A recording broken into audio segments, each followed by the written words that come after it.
Buen día, ingeniera. Nosotros vamos a presentarles sobre la generación del impulso nervioso y la activación de la contracción muscular.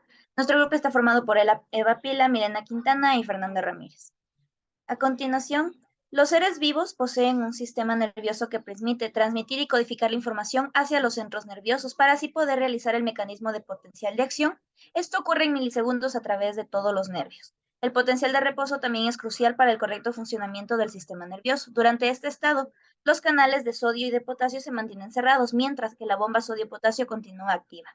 Esta bomba transporta los iones de sodio hacia el espacio extracelular y los iones de potasio hacia el citoplasma, creando así una diferencia de cargas, dándonos el valor de menos 70 milivoltios. Al permitir este movimiento de iones, se establecen gradientes de concentración, las cuales en conjunto con las diferencias de potencial eh, intracelular y extracelular determinamos magnitudes y sentidos de flujos iónicos. Partiendo desde estos conocimientos podemos determinar que vamos a depender del potencial de acción y de la gradiente de concentración, podemos describir las siguientes fórmulas. La primera fórmula que nos muestra la densidad de flujo a partir de la movilidad iónica, la valencia del ion, la concentración que está en moles por centímetros cúbicos y el coeficiente de dilución que está en centímetros cuadrados. Este también puede ser expresado como K, TU sobre Q, que K es la constante de Boltzmann de 1.38 por 10 a la menos 23 y la temperatura absoluta. Al sustituir D por esta expresión, obtenemos la segunda fórmula, donde tenemos la movilidad molar, que es mol centímetros cuadrados sobre V por S, la F, que es constante de Faraday, y la constante de los gases, que es 8.13. Mediante la obtención de la densidad de flujo y multiplicándola por la valencia de León, se va a conseguir la constante de Faraday obteniendo la densidad de la corriente, que es la tercera fórmula. Cuando la membrana es permeable, se obtiene que la corriente es nula, obteniendo la tercera fórmula, mediante la combinación de las ecuaciones 2 y 3. Aquí también observamos la concentración de iones en las células de los mamíferos en la tabla. La facilidad con la que los iones atraviesan la membrana celular difiere según la especie, y cuando el soluto no tiene carga está dado por el segundo término de la ecuación, que no es otra cosa que la ley de Fick de la dilución, dándonos la sexta fórmula.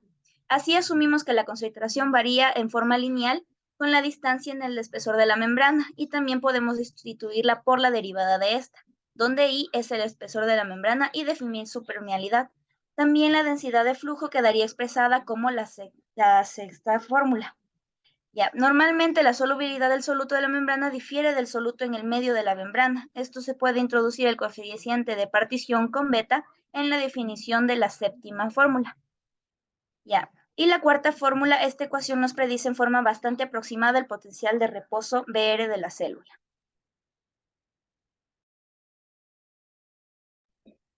Ya, las propiedades eléctricas de la membrana celular. La membrana está bañada por medios intra y extracelulares que presentan un comportamiento eléctrico característico.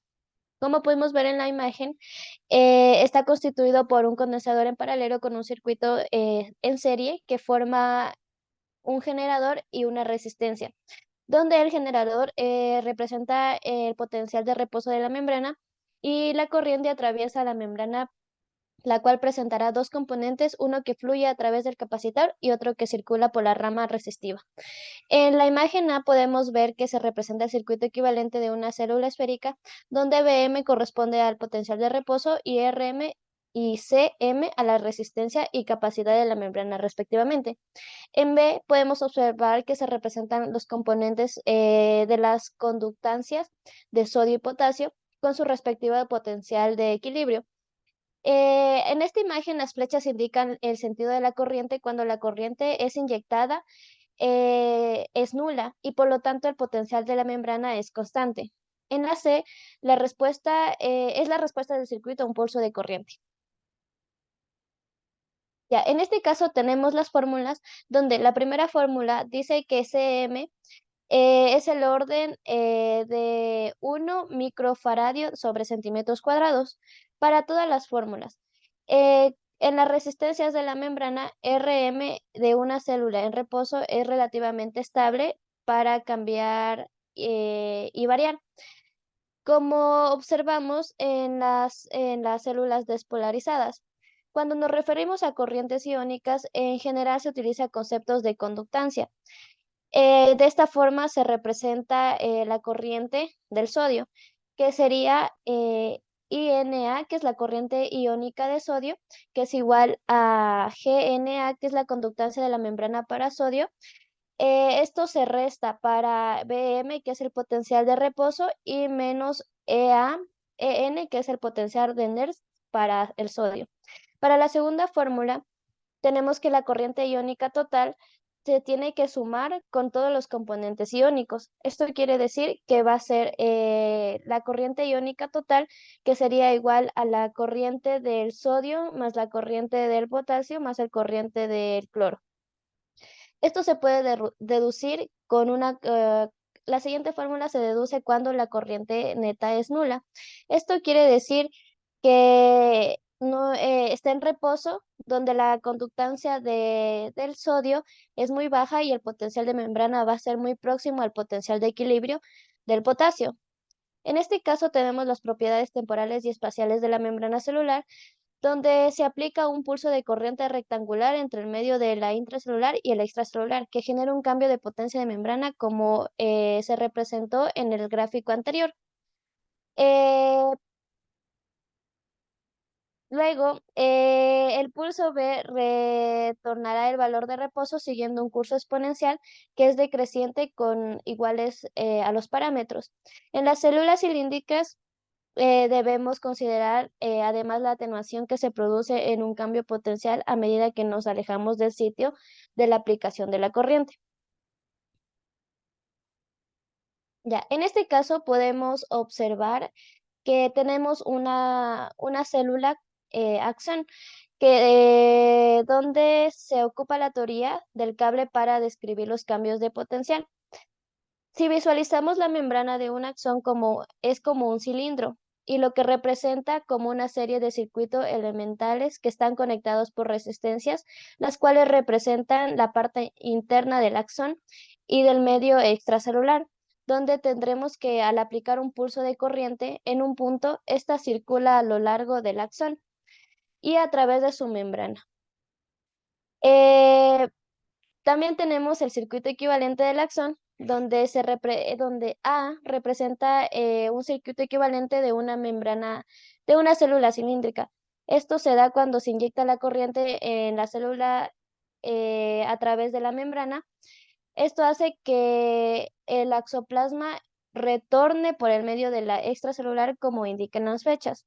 En B, al aplicar un pulso de corriente a través de una membrana, el cambio del potencial se atenúa con la distancia al punto de inyección, donde se pueden mostrar cambios en el potencial de membrana en una función de distancia de distintos tiempos del comienzo del pulso.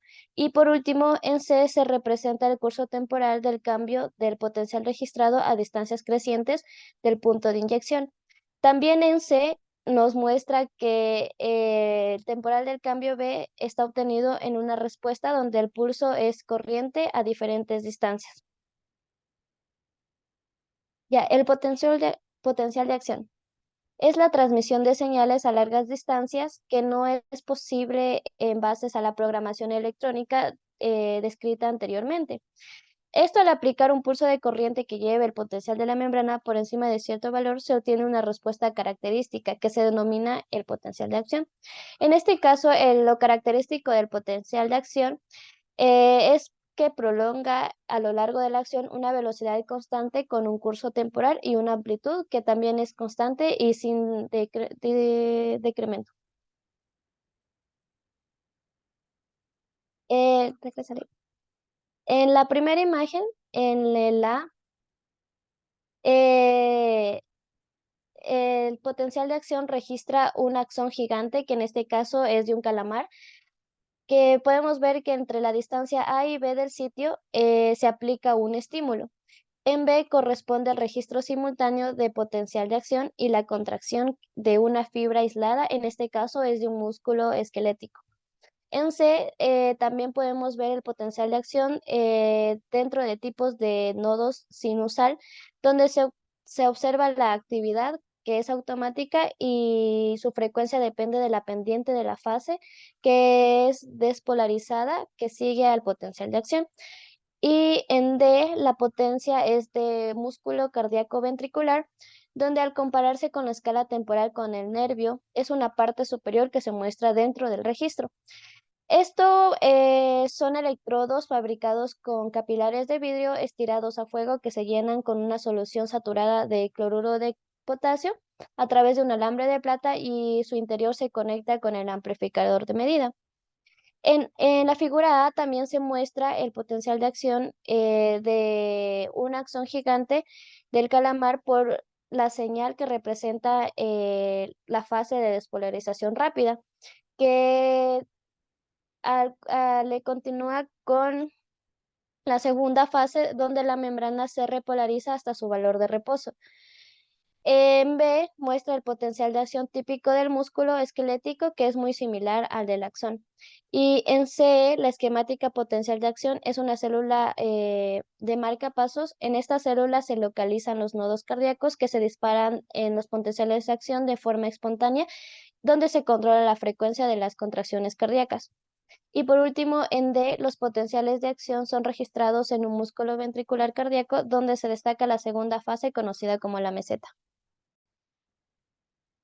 Ahorita vamos a explicar sobre los canales iónicos. En este caso nos vamos a basar acerca de los protagonistas Hodgkin y Hewlett que propusieron en 1952 que los iones atraviesan a la membrana en zonas restringidas de la membrana, estando la conductancia controlada por el potencial. Transcurrieron 20 años hasta que se logró medir la corriente generada por estos sensores y logró suprimir las conductancias iónicas por drogas o sustitución de iones, y gracias a esto se mide una corriente capacitiva de unos componentes lineales y no lineales.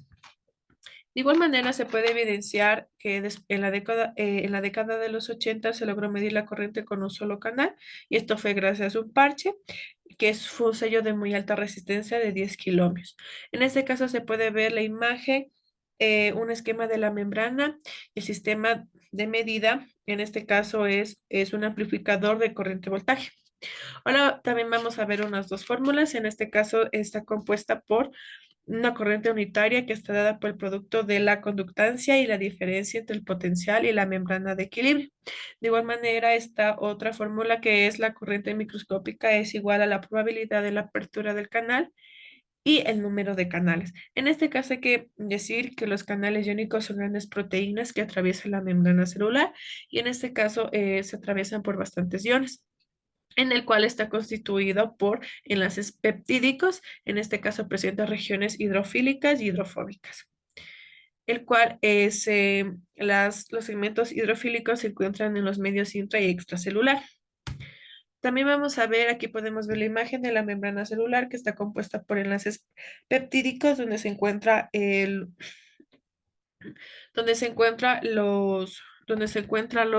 las regiones hidrofílicas y hidrofóbicas. Ahora vamos a ver la activación de la construcción B de la contracción muscular. En este caso vemos que el punto es de un músculo estriado, el desplazamiento de los filamentos finos y gruesos de una interacción cíclica. En este caso está constituida por miosina y actina. Todo este desplazamiento y movimiento se requiere gracias al ATP, que es un adenina-trifosfato, el cual genera proteína. En este caso, en el músculo se encuentra el calcio almacenado en el retículo sarcoplástico y también en la despolarización de la membrana del túbulo T. En este caso se presenta el potencial de acción que se propaga desde el centro de la fibra, logrando la sincronización. En este caso se puede ver un potencial de acción tanto en la fibra muscular y en la contracción automática.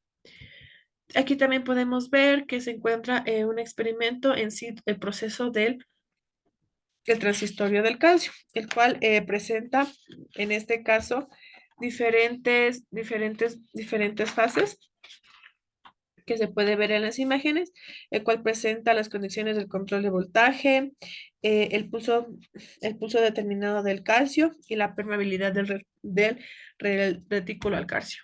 Y también aquí se puede ver de mejor manera acerca de unos experimentos que se realizaron sobre una fibra muscular, tanto de una rata como de una rana.